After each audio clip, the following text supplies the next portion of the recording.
Despite proven track record of official deception over disaster, they give you Prozac if you come in with your child bleeding out of every orifice. They're calling it insane, and they're putting them in mental wards and not giving them medical treatment when they collapse. Because there's nothing going on. Kind of like this guy who it turns out has no criminal record, 50-something years old, who's been arrested and charged with assault for pointing finger at cops. It turns out he's a guy involved in the community, no criminal record, and who's liked. And the police were accusing his son in a robbery case, and he told them that they were liars. So they said, your finger's a gun pointing at, you're going to jail. And that's what the rest of the newscast gets into. Think anybody's safe there? Oh, where'd Bob go? Oh, he pointed his finger at the police. And that's assault. That's what he's charged with. Fear of radiation treated as psychiatric disorder. Big article at Infowars.com. And again, I want to get Dr. Doug Rocky on for like 30 minutes soon if we can about this, because that's what they told him. He was the head of the DU program. The head of the DU program in the 80s and 90s, wrote the book on it. He's got like 2 or 3 degrees, biology, physics. He was the head of the program, wrote the book. But back in the 40s, they knew it was deadly when they had DU. The military looked at using it. Not until 90 did they allow its use. And now it's just served out everywhere. Shooting ranges for the military. It's put in concrete. It's put in forklifts. It's put in airplane parts. It's everywhere. It's like, oh, nutritious, deadly poisonous, not just radioactive. And when the troops, in congressional testimony, I remember a Marine Corps captain, in the wheelchair, weighed about 75 pounds. He died a few weeks after the testimony. Was like, please give me medical help. They say I'm mentally ill. And the guy's shaking uncontrollably. Looks like worse than a concentration camp victim. He was dead soon. And they're like, mentally ill, mentally ill, mentally ill. You're not ill. Die. Now go in the coffin. When you die and go in the coffin, it's, of course, they did all the major medical reports on their brain stems and found chemical weapons from what was blown up at the bases in Iraq and the DU. I mean, they go get private autopsies, and they're like, yeah, they died of chemical weapons and radiation. And then doctors are dying of it. They go, you're mentally ill, here's Prozac. And they're like, no, my kidneys are failing. That's what the DU does. I need surgery. No, you don't get surgery. It doesn't exist. But my kidneys are failing. Doesn't matter. Say it in DU, we'll give you a surgery. Literally. But it's DU. You're not getting the surgery then. You're mentally ill. And if you argue with me, I'm going to say you're PTSD. You're not going to be able to own guns anymore. And I'm going to send the police by to take your guns. And if you think it's wrong, we'll just say you're crazy, like they did in the Soviet Union. We'll be right back.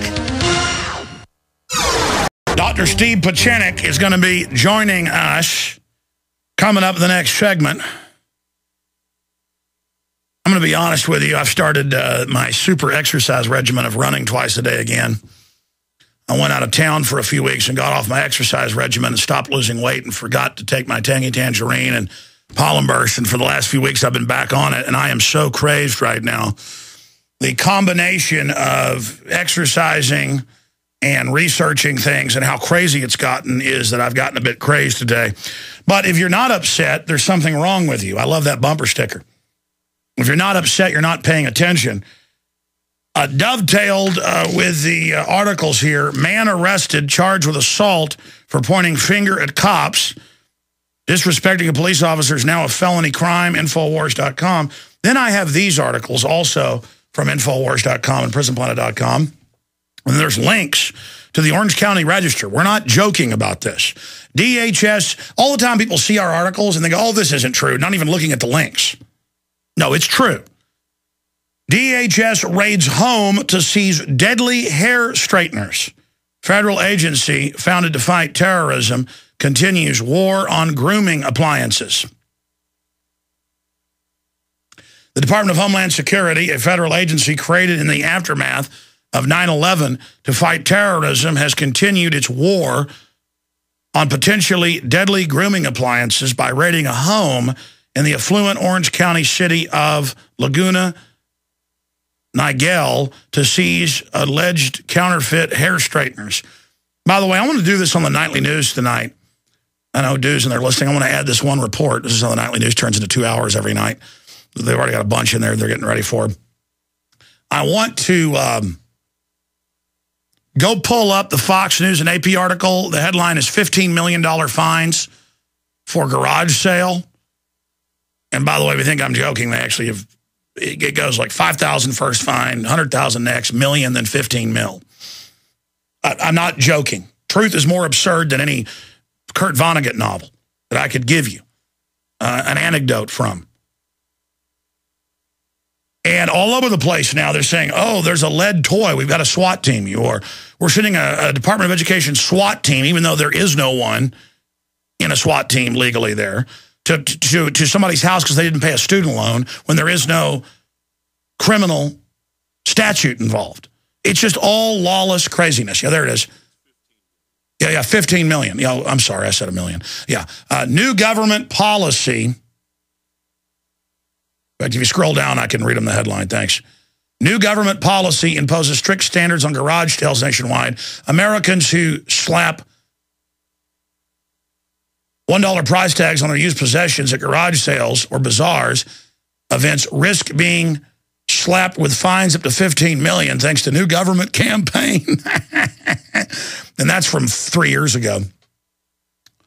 Print that for me, please. That's a Fox News article right there. But Sandusky can do what he does for 20 years and not get in trouble. Here's another one. Insane Michigan government announces plan to destroy ranch livestock based on hair color.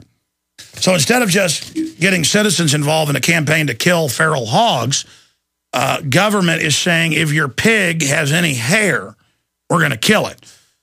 That's the bureaucrats for you. Most hog species have visible hair. Even the pink ones have white hair. That's one of the more popular types. And you got the Hampshires and all the rest of them.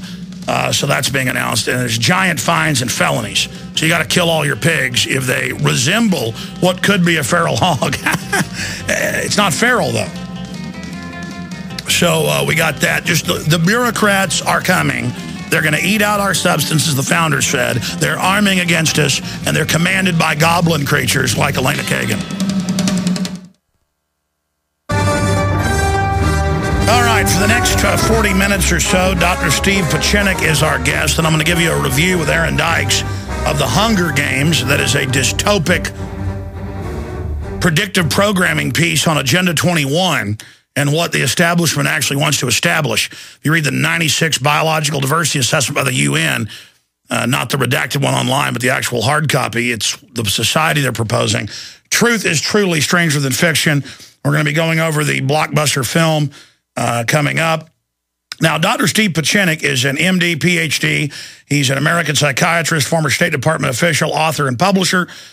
He's the acclaimed author of psycho-political thrillers and the co-author of the best-selling Tom Clancy Op Center and Tom Clancy's Net Force paperback series.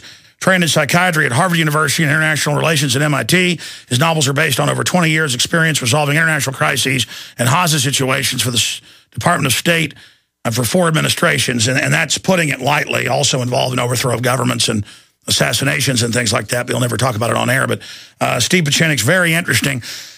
And somehow I'd missed a call from his. It happens, I get so many calls, and then I was going through voicemail and heard it again, where he'd called up and said, hey, you know, it's in the Washington Post, it's in all these places, and I was aware of that. I barely mentioned it. But in the larger context, it is important to show how the system scrambled to try to counter the info we put out last year that bin Laden was killed many years ago with Dr. Pieczenik's information, because that's what was in it. And, you know, the show, videos of the radio show, we're seeing tens of millions of times online, on top of our 15 million listeners a week. And most of the military I talked to didn't buy it. I mean, I was talking to a Marine Corps major just the other day. He said none of them buy it. And, of course, the SEALs helicopter blowing up, all of it, the SEAL Team 6 people getting killed, all of it is a major cover-up.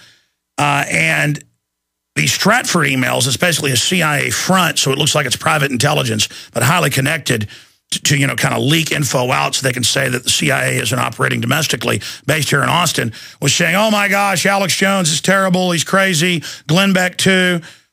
You know, they're not going along with you know, the fact that he was thrown in the ocean and all this. They need to show the fact that he's really at this military base, which is another psyop within a psyop, to act like, well, yeah, don't believe the official story, but most of it's true. See, they do that when they know you're not buying it. And so Steve Pieczenik, Dr. Pieczenik, has some comments on all of this and says he talked to some intelligence people and tested some of the info to find out who's involved in the cover-up, and he's here to explain that because it shows how desperate they are to shut this down. If it wasn't true, they wouldn't be running around like chickens with their heads cut off behind the scenes worried about this, with the Huffington Post and the Washington Post and all these other publications attacking with this info. So, Dr. Pieczenik, thanks for coming on with us.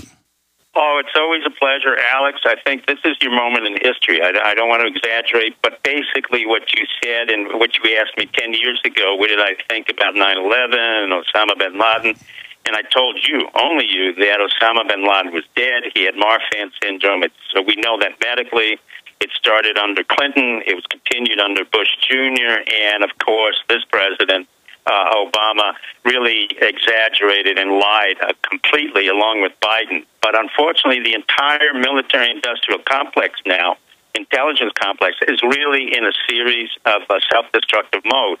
And I tested it out. It wasn't just something that I wanted to just accept because you went forward. I felt you were very brave. I felt that there was a need for someone like you, and I was more than happy to talk on the air. And the entire system really went to the forefront to try to discredit you, and in turn really tried to discredit me. And how this happened is a year in November of last year, I was invited into a meeting where there were intelligence individuals. I'm still a member of the Association of Former Intelligence Officers, National Military Intelligence, AFSI, Council on Foreign Relations. But you all got to understand, I'm not acting on anybody's behalf of my own. As an American citizen patriot who's getting really resentful of the fact that our military is being abused by our intelligence system and our civilians in order to betray and penetrate our civilian population with lies, distortion, and deceit and attacks. And let me be very specific. And in order to test it, besides the predictions I made on your show, I put in what we call a poison pill into the intelligence community. They weren't even aware of it. What the technical term is, I doubled up some agents. I did some disinformation. But what came forth on March 6th in the Huffington Post is the issue that you and Alec Beck were crazy because Fred Burton, whom I happen to know about, he works for Stratford in Austin, but he was in the diplomatic security system. Didn't he work for you? Well, he worked under me. I was Deputy Assistant Secretary of Management. He was too low and not really significant, not the brightest man in the world. He called you crazy, and he called Glenn Beck crazy. But what was more important is how they compromised. The entire intelligence system was compromised as follows. This poison pill that was really intellectual went through military intelligence in the Army, went through military intelligence in the Air Force Navy, went through the DNI, that's the Director of National Intelligence, James Clapper, who reaffirmed the story, unfortunately, the Council on Foreign Relations. It went through the Office of the National Security Council under Obama, who reaffirmed that he killed Osama bin Laden, which means that he's the only president of the United States